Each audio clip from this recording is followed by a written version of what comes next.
Everyone, it's Phil Jones, back without the dog this time, so hopefully a bit more successful. So I talked the other day when I was detailing the helicopter about kind of why I started detailing, dagger detailing, stuff like that, and I wanted to share something which really was like a turning point for me.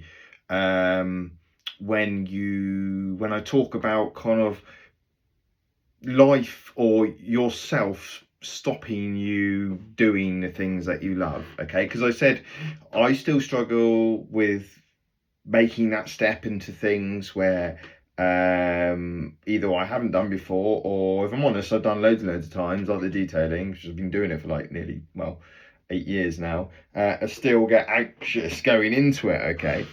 And I said a lot of that is about kind of that idea of self-worth, which I think a lot of people deal with, but like me, from my experience, you kind of go through life not thinking that it's an issue because you found a way of covering it up. Whether that be intentionally or subconsciously, your body and your brain is an amazing bit of kit, okay? And it will put things in place to theoretically protect you from this kind of idea of making mistakes. Because in the past, normally when you were a child and you didn't have that kind of processing power logically to think about things, something might have happened which scared the hell out of you, and then or didn't get you a favorable response from like your peers, your friends, and your brain will kind of take that and go, okay, well, we just won't do that again because that's not economical. It doesn't allow the smooth running of things. Okay, so we'll put things in place, and half the time you don't really know they're happening. You just know that you feel anxious now you do that, or you feel fearful now you do so, or you feel shameful when you do things like that. You like don't like talking in front of people, or you don't like putting yourself out there, or something like that. Okay, and so we just kind of like go through life doing these things and not really knowing that they are all like a cover up for something that we feel deep inside that can really restrict us in our life. For me, for example, mine was kind of physical stuff. Okay, I just thought that that's what I needed to do. Is to do like do physical stuff like like hard like commander courses and ultra running and be really fit and be really muscly, because that's how I prove myself to the world of being of any value. But really all it was doing was that was the way I had found that I didn't have to think about the way I've actually truly felt about myself, which was that I didn't feel I was good enough. And that comes from my childhood, okay, which I've explored. And I didn't just go, oh, that's why it is. I've had to have some very tough conversations with myself, people who didn't like what I said, but I had to tell the truth because otherwise I end up holding the luggage and I end up carrying it around, Okay, and sometimes people have done these things and it wasn't their fault. It wasn't their fault. It wasn't intended that they wouldn't hurt me. They weren't trying to like drag me down. They were actually doing it in reflection of their coping mechanism. So maybe their coping mechanism was like to be like emotionally aggressive. Like sometimes that's it. Sometimes people, they go two ways. They either become people pleasers because it's easier than to confront people, or some people go the complete opposite way. So they confront people all the time because therefore kind of like the best way of attack is, or best way of defense is attack, if you understand. So it's like once you start going into these things, you start looking into these things, what you see in people and how they act and how you feel about the world and the things you think you should do are all, I would say, a lie, but they're all filtered through a lens that isn't you. Okay, so a thing that really changed my mind on this, and this was just kind of like listening to a lot of other people, especially Peter Crone, who I really recommend watching. His just method of talking about things it really clicked with me. Is the idea that you can have this thing happen in your childhood, okay, and then you can have lots of other things occur, and then because you have made this idea up, or your ego has made this idea up that, okay, we're not going to talk to people in public because no one wants to listen to what you said. Because you remember what happened when you were in like year flipping 6, when you stood up and everyone laughed at you because you couldn't get your words out. Right, well, that's going to happen all through your flipping life now, okay? So we're just going to cut it on the head right now, which isn't true, but it's the body's economical way of doing it, okay? It doesn't want to continuously go back to that point and readjust every single time, because it's got stuff like breathing and eating and flipping driving cars and that to worry about, okay? So it just puts this thing in subconsciously, and then what you do is you move through life, and everything that comes along that has anything to do with that, your brain will get that narration and pop it onto it. So instead of you looking at that event like as a new event, it's an event with theoretically a filter put over the top of it, which reminds you of what happened in the past, okay? Of how rubbish you are, or how that makes you feel scared, okay?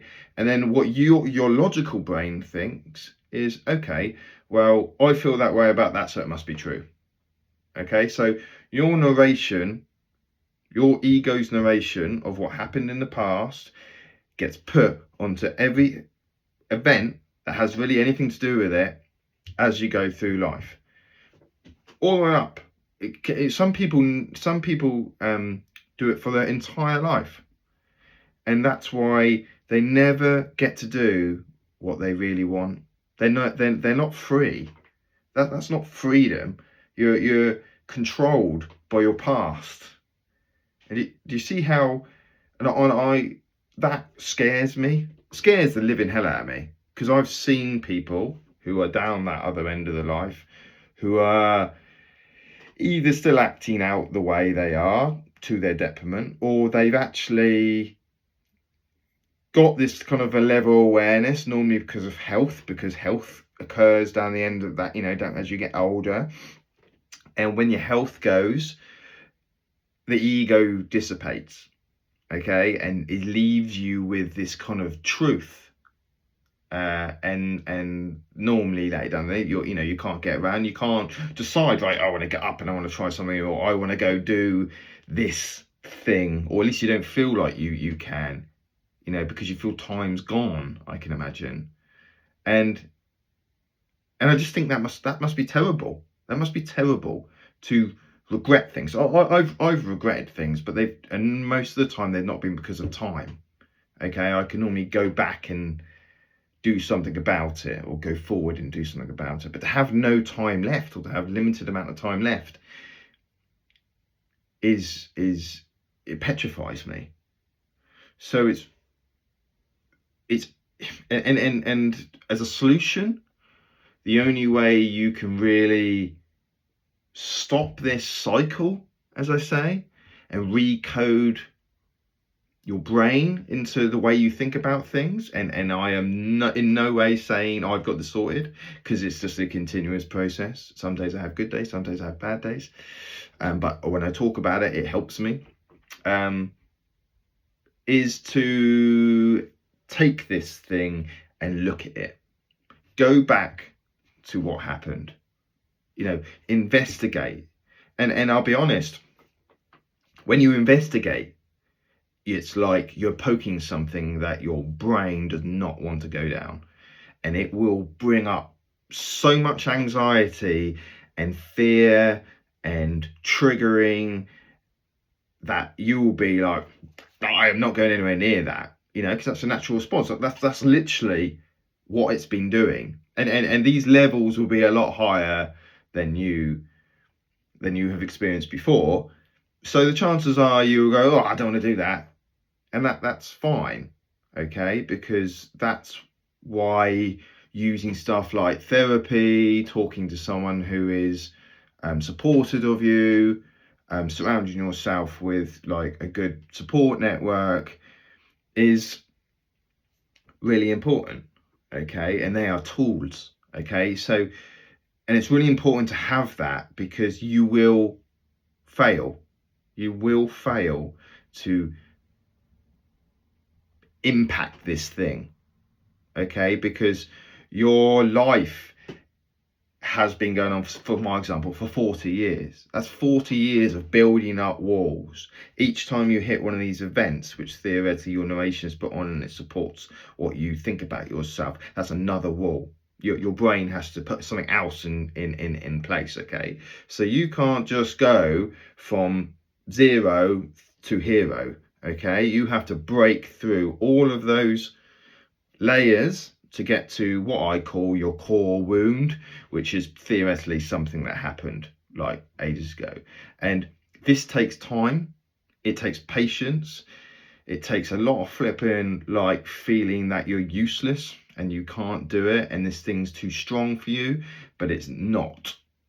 Okay, you are in charge of your brain. Okay, you might not feel like that, but ultimately you are. Your brain is your servant.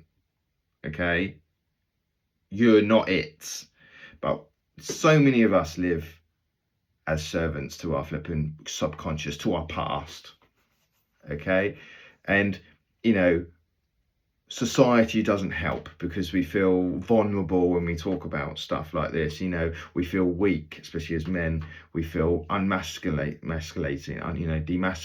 Okay, these are all concepts of our brain. You know, these layers I was talking about. You know, as a child, it's easy just to use fear and anxiety. Boom, that stops you straight, right? And or the fear of not fitting in with your friends. But as you get older and your front cortex, your brain gets bigger, you know, you could start questioning these things. Go, that makes sense. So what it does is it uses society and society's expectations of you to, you know, build those thick walls. And they're thick walls, right? Big walls. So like I'm so passionate about this, as you can probably tell, because it's literally like a freaking matrix. It's crazy. You know, and I spent 20 years doing this to myself, okay? And I probably would still be doing it until my body broke and sat me on my ass. And that's another funny way, and that's why I talk about doing it down the line, okay? Because it's a known fact that if you don't deal with things in here, this is like a sealed unit. The only way that stress and that resistance of you not being authentic with yourself has to go is down here. That's the only opening really there is, down there in your neck, into your body, into your heart, organs, all this soft tissue, right? Start smashing that stuff up. It ain't great. And that's why people later down the line get all these conditions, cancer, heart attacks, stuff like that, you know. And then funnily enough, when you get the ego, this person that theoretically, or this idea, this kind of coding set up that kept you safe for all these years by not allowing you to fulfill your dreams and to try new things, well, it just fucks off. It just goes and leaves you, and it leaves you with all of these ideas of, damn, I wish I'd done that, or I feel really seen off. You know, you don't want that. You don't want that. Please take the time. Please reach out to someone. You can't do it on your own. And I think the thing is that we all know, we all know that these things that we don't like, you know, these things that we go to do and then we go, oh, we don't feel like doing them, you know, they're there. You know, you feel it through emotions. You know, your emotions are like a flare going up. When you get triggered, instead of hiding from it, you should think, why am I getting triggered from that? Where does that come from? And what does that actually do for me? Anyway, hopefully that's interesting. And I will speak to you later. Bye.